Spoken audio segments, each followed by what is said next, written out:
Yo la Kazoku, c'est Afrodynamique, je vous souhaite la bienvenue pour cette nouvelle vidéo. Aujourd'hui, j'ai décidé de vous plonger dans une autre partie de moi, une autre facette. Enfin, pas, je vais pas dire facette, mais plusieurs parties. Et une autre partie de moi, j'entends quoi? J'entends que c'est pas le Japon, c'est un autre pays, toujours du côté asiatique, à côté du Japon. Je vais donc vous parler du moi qui kiffe la Corée. La Corée, en fait, c'est genre le pays qui vient après le Japon. J'ai vraiment découvert ce pays-là qui est la Corée avec les édits. Je commence à regarder tout ce qui est bail de K-pop, leur bouffe, leurs films, séries, vraiment tout. Pourquoi je vous parle de la Corée tout à coup? Parce qu'en fait, les séries coréennes, c'est vraiment incroyable. Genre, vraiment, la plupart ont cette interprétation des K-dramas, genre vraiment que des trucs de love et tout. Bien sûr, il y a beaucoup de trucs de love, je vais pas dire le contraire, mais il n'y a pas que ça. Il y a tellement de séries. Vraiment, vous allez vous dire, les Coréens sont fous. Genre, les Japonais, ils sont fous. Les séries, les Coréens, ils sont genre vraiment au niveau max. Ouais, genre, c'est un truc de ouf. Extracurriculaire, il y a aussi Bad Gasville.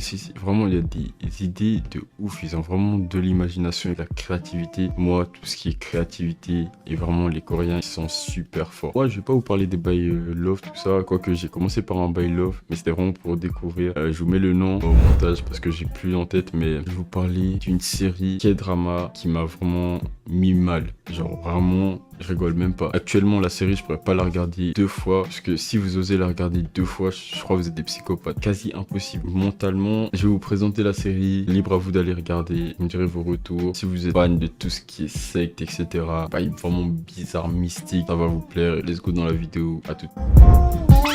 Bankai Senbonzakura Kageyoshi.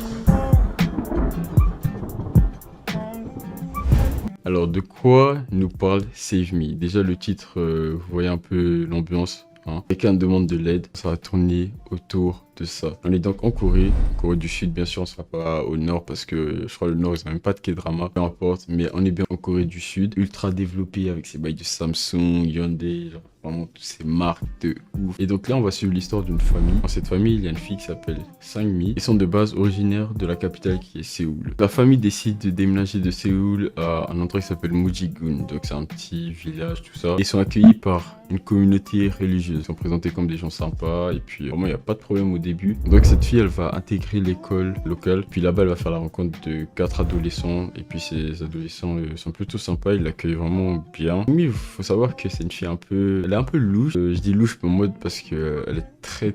On dirait qu'elle a pas de présence. Genre, elle est très calme. Mais elle parle pas beaucoup. Et puis elle parle assez bas. Surtout quand elle parle. Donc, vous voyez, c'est un peu le genre de personne, quand elle parle, c'est genre tout le monde écoute parce que c'est bizarre, vous voyez. Donc, du coup, il y aura une tragédie qui va toucher la famille et ils vont se retrouver obligés de rejoindre donc cette communauté religieuse.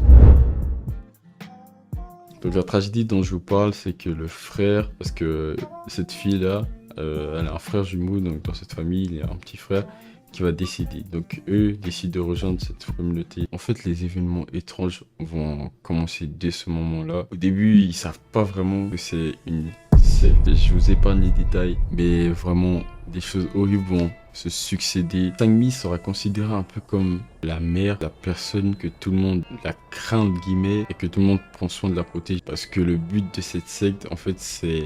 Plutôt le but du gourou, c'est désigner Sang-mi comme la mère avec qui il doit s'accoupler afin de rejoindre le paradis. C'est vraiment malsain et vous allez voir parce que vous êtes mis à la position du type qui voit tout ce qui se passe, toutes les mauvaises choses que cette secte fait en fait et que la famille ne voit vraiment pas et ça va vous frustrer à un point et tu vas vraiment te mettre à la place de la fille parce que c'est vraiment elle, c'est vraiment autour de elle que tout tourne.